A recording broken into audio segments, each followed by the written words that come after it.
1100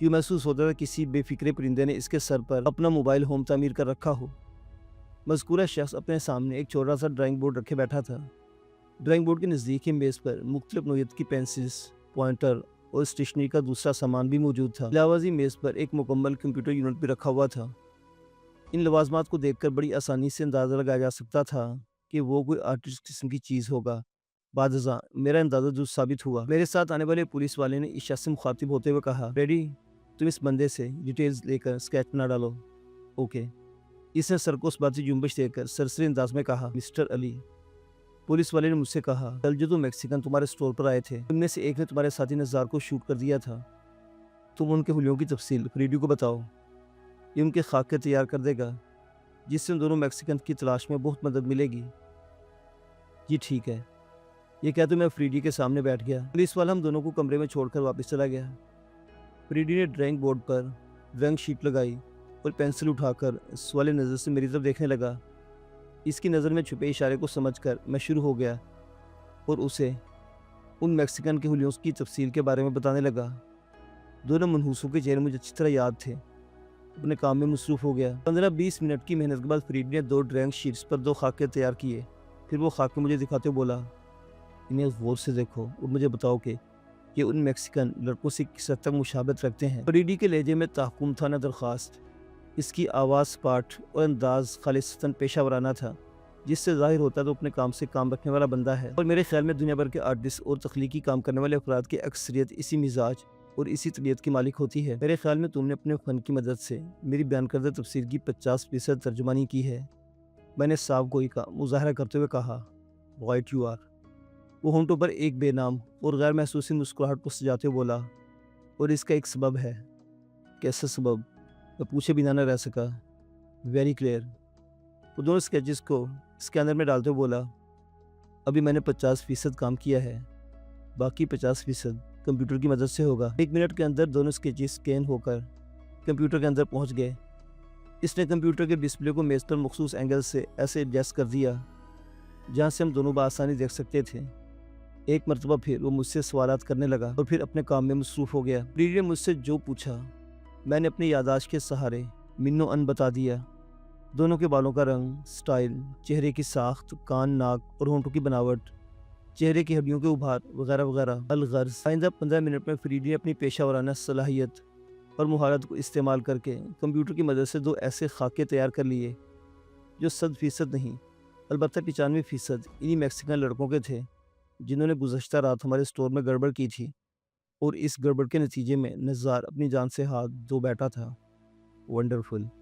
میں نے توصیفی نظر سے فریڈی کو دیکھا۔ تم نے کمال کر دیا۔ تم یہ کہنا چاہتے ہو کہ اسکیچز انہی میکسیکن لڑکوں کے ہیں؟ فریڈی نے تصدیق طلب انداز میں میری طرف دیکھا۔ بالکل، میں نے جواب دیا۔ تمہاری مہارت کو مان گیا ہوں۔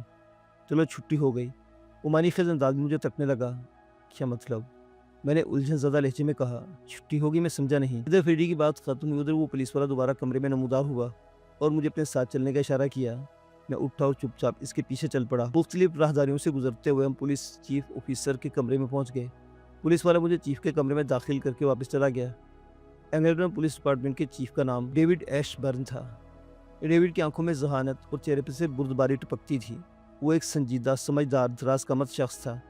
میں اس کے سامنے جا کر بیٹھا تو اس نے گفتگو کا آغاز کرتے ہوئے ایک تصویر میری جانب بڑھائی اور پوچھا، کیا تم اس شخص کو جانتے ہو؟ میں نے مذکورہ تصویر کا جائزہ لیا اور فوراً اس شخص کو پہچان لیا۔ میں نے اس بات میں گردن ہلاتے ہوئے جلدی سے جواب دیا، یس سر، یہ لیونارڈو ہے۔ یہ وہی غنڈہ تھا جس کے ساتھ 1 ماہ قبل پہلی بار میری مارا ماری ہوئی تھی، اور پھر چند روز بعد ہم 2 بار آمنے سامنے آئے تھے۔ وہ اس مرتبہ بھی اسے دم دبا کر بھاگنا پڑا تھا۔ چند روز پہلے تمہارے لیونارڈو سے جھگڑا ہوا تھا۔ چیف کے لہجے میں سوال تھا۔ ڈیوڈ ایش برن نے چند روز پہلے کے الفاظ استعمال کیے تو مجھے یہ سمجھنے میں کوئی دقت محسوس نہیں ہوئی کہ وہ میرے اور لیونارڈو کی دوسری مدبر کا حوالہ دے رہا تھا۔ اس وقت بھی شارو میرے ساتھ تھی اور ہم محمود پارک سے باہر نکل رہے تھے۔ محمود پارک لیک جیکسن میں ڈکسی روڈ پر واقع ایک پبلک پارک تھا۔ میں نے جواب دیا، یس سر، آپ ٹھیک کہہ رہے ہیں۔ جھگڑے کی وجہ کیا تھی؟ پولیس چیف نے پوچھا۔ میرا مطلب ہے تمہاری اس سے کوئی دشمنی وغیرہ ہے؟ نہیں جناب، کوئی دشمنی نہیں ہے، میں نے ٹھہرے ہوئے لہجے میں جواب دیا۔ شاید وہ اپنی سابق ہزیمت کا بدلہ لینا چاہتا ہے۔ سابقہ ہزیمت؟ چیف نے سوال نظر سے میری طرف دیکھا. تھوڑی تفصیل بتاؤ. میں نے مختلف جامع الفاظ میں چیف کو وہ واقعہ سنا دیا جب لگ بھگ 1 ماہ پہلے میں نے وینی لاؤنج نائٹ کلب میں لیونارڈو اس کے ساتھی گنڈوں کی دھلائی کی تھی. میرے پولیس اسٹیشن پہنچنے سے پہلے چیف تک میری حالیہ سرگرمیوں کی تفصیل پہنچا دی گئی تھی، اس لیے اس نے لیونارڈو کا قصہ چھیڑا تھا. تب اس کی باتوں سے میں نے اندازہ لگا لیا کہ وہ وینی لاؤنج والے واقعے سے واقف نہیں تھا. اس کی معلومات کا مرکز و محور محمود پارک والا واقعہ تھا، لہٰذا میں نے بھی وینی لاؤنج کا ذکر کرتے ہوئے بلی والی میڈم کا تذکرہ گول کر دیا تھا. 4 چھلوں والی وہ سلور اوڈی اور اس میں بیٹھی پرکشی شخصیت کی مالک وہ میڈم ابھی تک میرے ذہن میں تازہ تھی. بعض چہرے اور شخصیات ایسی ہوتی ہیں جنہیں یاد نہیں رکھنا پڑتا، وہ از خود انسان کی یادداشت میں اپنی جگہ اور اپنا مقام بنا لیتی ہیں. مطلب 2 مرتبہ لیونارڈو سے تمہارا پھڈا ہو چکا ہے؟ یس سر، میں نے اس بات میں جواب دیا. تم نے بتایا کہ پہلی مرتبہ جب تمہارا لیونارڈو سے جھگڑا ہوا تو اس کا سبب تمہاری گرل فرینڈ شارو تھی. چیف سوالات کے سلسلے کو آگے بڑھاتے ہوئے بولا، کیا دوسری بار بھی کریش کی وجہ شارو ہی تھی؟ کیونکہ اس روز بھی پارک میں تو شارو تمہارے ساتھ تھی. نو سر، میں نے دو ٹوک انداز میں کہا. دوست لیونارڈو نے مجھ سے براہ راست مجھے نشانہ بنایا تھا، حالانکہ شارو میرے ہمراہ تھی، مگر لیونارڈو نے اس شارو کو اکثر نظر انداز کرتے ہوئے مجھ سے منہ ماری کی تھی اور مجھے اپنے جذبات پر قابو نہیں رہا تھا. لیونارڈو نے ایسی کیا بات کی تھی کہ تم آپے سے باہر ہو گئے؟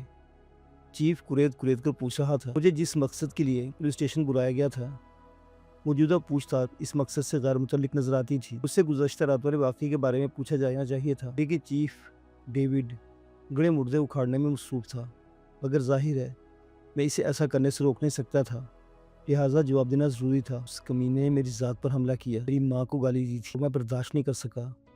میرا ہاتھ اٹھ گیا اور ہمارے بیچ باقاعدہ مار پیٹ شروع ہو گئی. لیونارڈو کے ساتھ اس روز 2 میکسیکن بندے اور بھی تھے. ڈیوڈ ایشبر نے مجھے سوال نظر سے میری طرف دیکھا. اس سے پہلے کہ میں اس کے سوال کا جواب دیتا، میز پر رکھا ہوا فون بیدار ہو گیا. ڈیوڈ نے ریسیور اٹھا کر کان سے لگایا، ماؤتھ پیس میں بولا ہیلو. کچھ لمحات تک دوسری جانب بولنے والے کی بات سنتا رہا، پھر فیصلہ کن لہجے میں بولا اوکے آل رائٹ. ریسیور کو کریڈٹ کر کے بعد اس نے مجھے بتایا کہ مورگن کی کال تھی. وہ پولیس آفیسر جو سرکھر اے پر تفتیش کر رہا ہے، تمہارے لیے ایک اچھی خبر ہے. ویسے نے کچھ نہ سمجھتے الجھن زدہ انداز میں پولیس چیف کی طرف پوچھا، کیسے اچھی خبر؟ دوسری گولی مل گئی. وہ سنسنی خیز لہجے میں بولا، میکسیکن ڈکیت نے دوسرا فائر تم پر کیا تھا. وہ گولی کولرز کے نزدیک بنے سیکنڈ شیلف کے جو بھی فریم میں دھنس گئی تھی. وہ شیلف جس میں میڈیسنز رکھی ہوئی تھی. اوہ، میں نے گہری سانس خارج کی. تم ایک لکی انسان ہو. میرے چہرے پر نگاہ جماتے ہوئے بولا، اگر اس میکسیکن ڈکیت کا نشانہ خطا نہ جاتا تو یہ گولی میڈیسن شیلف کے چوبی فریم کے بجائے تمہاری کھوپڑی میں بھی دھنس سکتی تھی. تھینکس گاڈ، بے ساختہ میرے منہ سے نکلا. لیونارڈو کے ساتھ اس روز 2 بندے اور بھی تھے اور تم نے لیونارڈو کے ساتھ انہیں بھی دھو ڈالا. ڈیوڈ دوبارہ اصل موضوع کی طرف آتے بولا، کیا تم ان 2 افراد کے حلوں سے واقف ہو؟ کافی حد تک، میں نے جواب دیا. دوبارہ دیکھو تو پہچان لوں گا. پھر 2 خاکے میرے سامنے رکھتے ہوئے بولا، کیا یہ انہی افراد کی اسکیچز ہیں؟ ڈیوڈ ایشبر نے مجھے جو اسکیچز دکھائے تھے یہ وہی خاکے تھے جو تھوڑی دیر پہلے اپریڈی نے میری یادداشت کے سہارے تیار کیے تھے. میں نے صاف کوئی کا مظاہرہ کرتے ہوئے کہا، نو سر، یہ تو ان 2 میکسیکن ڈکیت کے خاکے ہیں جنہوں نے گزشتہ رات ہمارے اسٹور کا سکون برباد کیا تھا، جس کے نتیجے میں میرا ایک دوست اپنی قیمتی جان سے ہاتھ دھو بیٹھا. مجھے تمہارے دوست نزار کی موت کا بہت دکھ ہے. ڈیوڈ گہری سنجیدگی سے بولا، ہمیں چونکہ تمہارے اور لیونارڈو کے جھگڑے کا پتہ چل چکا تھا، اس لیے ہمارا ذہن لیونارڈو کی طرف گیا تھا اور ہم سوچ رہے تھے کہ شاید لیونارڈو کے ساتھیوں نے پچھلی رات ہمارے اسٹور پر دھاوا بولا، لیکن ثابت ہو گیا کہ دونوں معاملات الگ الگ ہیں. لمحاتی توقع کے بعد اس نے ایک آسودہ سانس خارج کی، پھر میری آنکھوں میں جھانکتے ہوئے بولا، اسٹری، اگر مائنڈ نہ کرو تو تم ایک مشورہ دوں. شیور سر، مجھے خوشی ہوگی. لیونارڈو جیسے لوگوں سے دور رہا کرو. سمجھانے والے انداز میں بولا، میرے پاس لیونارڈو کے حوالے سے اور بھی شکایات ہیں. میں جانتا ہوں وہ اچھا آدمی نہیں، مگر میں براہ راست اس کے معاملے میں ہاتھ نہیں ڈال سکتا. یہ سراسر لیک جیکسن پولیس کا ایشو ہے اور میری معلومات کے مطابق لیک جیکسن والے اپنا کام کر رہے ہیں. لوگ کسی بھی دن ٹھوس ثبوتوں کے ساتھ لیونارڈو کو دھر لیں گے اور این ممکن ہے رنگے ہاتھوں پکڑا جائے. اوکے سر، میں نے فرما برداری سے کہا. میں آپ کی ہدایات کو ذہن میں رکھوں گا اور آئندہ لیونارڈو جیسے فتنہ پرور افراد سے دور رہنے کی کوشش کروں گا. اب تم جا سکتے ہو. ڈیوڈ ایشبر نے تفتیش کے سلسلے کو سمیٹتے ہوئے کہا، تم نے ان 2 میکسیکن ڈکیت کے جو اسکیچز بنوائے ہیں، ان کی مدد سے ہم جلد انہیں ڈھونڈ نکالیں گے. یہ دونوں اسکیچز واقعی کی ہسٹری کے ساتھ ساتھ ٹیکساس کے تمام پولیس ڈپارٹمنٹ کو بھیج دیے جائیں گے بلکہ ٹیکساس کی پڑوسی تمام ریاستوں میں بھی اس قسم کا اہتمام کیا جائے گا۔ وہ زیادہ دیر تک قانون کی گرفت سے بچ نہیں سکیں گے۔ مجھے خوشی ہوگی اگر وہ دونوں شیطان اپنے قرار واقعی انجام کو پہنچے، میں نے دل کی گہرائیوں سے کہا، خاص طور پر وہ مردود جس نے نزار پر گولی چلائی تھی۔ آخری الفاظ ادا کرتے ہوئے میرا لہجہ خاصا تلخ ہو گیا۔ نزار کی ناگہانی جدائی کا صدمہ میرے ایک لفظ سے جھلک رہا تھا، اور میری دلی آرزو تھی کہ وہ کمینے جلد از جلد قانون کے شکنجے میں کس دیے جائیں، اور ڈیوڈ ایشبرن نے ایسے ہی عزم کا اظہار کیا تھا۔ ایسا ہی ہوگا، وہ پورے اعتماد لہجے میں بولا۔ وہ ابھی تک ٹیکساس کے اندر یا کسی اور اسٹیٹ کا رخ کر چکے ہیں۔ ہر صورت میں وہ ہماری گرفت میں آئیں گے۔ تم ایک فون نمبر نوٹ کرو۔ چیف کے آخری جملے کے جواب میں نے اپنی جیب سے اپنا سیل فون نکال لیا اور اس والے نظر سے دیکھنے لگا۔ وہ بولا 849-2383۔ میں نے مذکورہ نمبر اپنے سیل فون میں فیڈ کر لیا۔ اس کے بعد چیف کو دیکھتے ہوئے کہا، غالباً یہ یہاں کا فون نمبر ہے۔ غالباً نہیں، یقیناً، ڈیوڈ نے پرسکون لہجے میں کہا۔ اگر تم اینگلٹن سے دور ہو تو اس نمبر سے پہلے اینگلٹن کا سٹی کوڈ 979 بھی شامل کر لینا۔ تمہارا نمبر ہمارے پاس ہے۔ اگر تم اس واقعے کے حوالے سے کوئی بھی چھوٹی بڑی بات کا پتہ چلے تو تم فوراً ہمیں مطلع کرو گے۔ میری بات سمجھ رہے ہو نا؟ جی بالکل سمجھ رہا ہوں، میں نے اس بات میں گردن ہلاتے ہوئے کہا۔ اور آپ کو بھی جب میری ضرورت محسوس ہو مجھے حاضر پائیں گے۔ میرا خیال ہے اب تمہیں زحمت دینے کی ضرورت پیش نہیں آئے گی۔ وہ بڑے اعتماد سے بولا، بالفرض محال، اگر ایسا سینیریو بنا تو دیکھ لیں گے۔ میں اینگلٹن پولیس کے ڈپارٹمنٹ کے چیف ڈیوڈ ایشبرن سے گرمجوش مصافحہ کرنے کے بعد سرکل ایک گروسری پر آ گیا۔ ایک بات تو طے کی، دوسری گولی کی بازیافت کے بعد پولیس کا شک میری طرف سے ہٹ گیا تھا، ورنہ چیف آفیسر پولیس ڈپارٹمنٹ کا نمبر دیتے ہوئے نے کہا تھا کہ اگر تم اینگلٹن سے دور ہو تو سٹی کوڈ بھی لگا لینا۔ اس کا مطلب یہی تھا کہ نزار کے مرڈر کے حوالے سے میری ذات کلیئر ہو چکی تھی۔ ویسے بھی مجھے یقین تھا کہ پولیس بہت جلد ان دو میکسیکن ڈکیتوں کو ڈھونڈ۔ جب میں پہنچا تو پولیس والوں کی گاڑی کو غائب پایا۔ اس کا ایک ہی مطلب تھا کہ اسٹور پر انہوں نے اپنی انٹروگیشن مکمل کر لی تھی۔ اگر تفتیش کسی کنارے نہ لگی ہوتی تو وہ اتنی آسانی سے ہرگز نہ ٹلنے والے تھے۔ انٹروگیشن کے دوران میں لوگ بال کی کھال اور کھال کے بال نکالنے سے بھی گریز نہیں کرتے۔ یا خواجہ نے مجھے بتایا، علی پولیس نے تمہیں اس معاملے سے کلیئر کر دیا ہے۔ مجھے پولیس اسٹیشن میں ہی اس بات کا اندازہ ہو گیا تھا باس، میں نے کہا۔ وہ دلچسپی لیتے بولا، او ہاں، وہاں کیا رہا؟ میں نے جواب میں باس کو چیف ڈیوڈ ایشبرن سے ہونے والی گفتگو سے آگاہ کیا۔ اس نے پوری بات سننے کے بعد کہا، خدا کا شکر ہے، یہ تو بہت اچھا ہوا، ورنہ میں تمہارے لیے بہت فکر مند ہو رہا تھا۔ اللہ مدد کرنے والا ہے باس، میں نے کہا۔ پھر پوچھا، نزار کی باڈی کا کیا ہوا؟ باڈی اس کی وائف کی سپرد کر دی گئی ہے، آج شام اس کی تدفین ہوگی۔ کیا تم اس کی تدفین میں شرکت کرو گے؟ ضرور، میں نے ٹھوس لہجے میں کہا۔ میں نہیں رک سکوں گا، باس نے کہا۔ ادھر شوگر لینڈ میں ایک ضروری کام ہے۔ ویسے میں نے نزار کی وائف کی مدد کر دی۔ ایسی مدد میں پوچھے بنا نہ رہ سکا۔ دیکھو علی، یہ ایک حقیقت ہے کہ نزار کے ساتھ جو کچھ ہوا وہ ایک حادثہ تھا، باس نے گہری سنجیدگی سے کہا۔ یہ بھی سچ ہے کہ انسان کی جان کی قیمت نہیں ہوتی۔ میں کسی بھی صورت نزار کو واپس نہیں لا سکتا، لیکن میں نے اس کی سوگوار بیوی کو کچھ رقم دے دی ہے جو یقیناً اس کے بہت کام آئے گی۔ آپ نے نزار کی وائف کو کتنی رقم دی ہے؟ $10,000، باس نے جواب دیا۔ گڈ، میں نے سراہنے والی نظر سے باس کو دیکھ اور کہا، میں نے بھی کچھ رقم پس انداز کر رکھی ہے، اس میں سے کچھ نزار کی وائف کو دے دوں گا۔ یہ تو بہت اچھی بات ہے، ہمیں پتہ ہے یہ امریکہ ہے، یہاں کوئی کسی کو نہیں پوچھتا، ہر شخص ڈالرز کمانے کی دوڑ میں لگا ہوا ہے، لیکن ہم مشرقی خصوصاً پاکستانی لوگ ابھی تک بعض روایت کو قائم رکھے ہوئے ہیں۔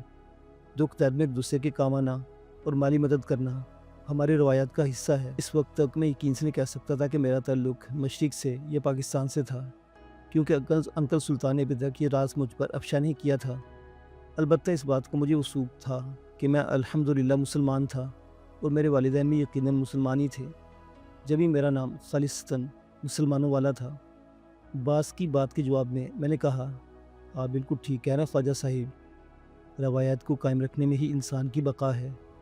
جو قومیں اور تہذیبیں اپنی روایات کو ترک کر دیتی ہیں، کچھ ہی عرصے بعد ان کا نام و نشان مٹ جاتا ہے، بس پھر ان کا ذکر تاریخ کی کتابوں میں ہی رہ جاتا ہے۔ تم آج چھٹی کر لو، باس نے کہا، کل فریش ہو کر آ جانا۔ میں نے ریسٹ واچ پر نگاہ ڈالی، 4 بجنے میں چند منٹ باقی تھے۔ نزار کی تدفین کا وقت قریب تھا، اس کی رہائش ایگلٹن میں ہی تھی۔ اگر میں اپنے گھر چلا جاتا تو پھر تدفین میں شرکت کے لیے وقت پر نہیں پہنچ سکتا تھا، لہٰذا میں نے یہ کام نمٹانے کے بعد ہی ادھر جانے کا فیصلہ کیا اور اپنے اس فیصلے سے باس کو آگاہ کر دیا۔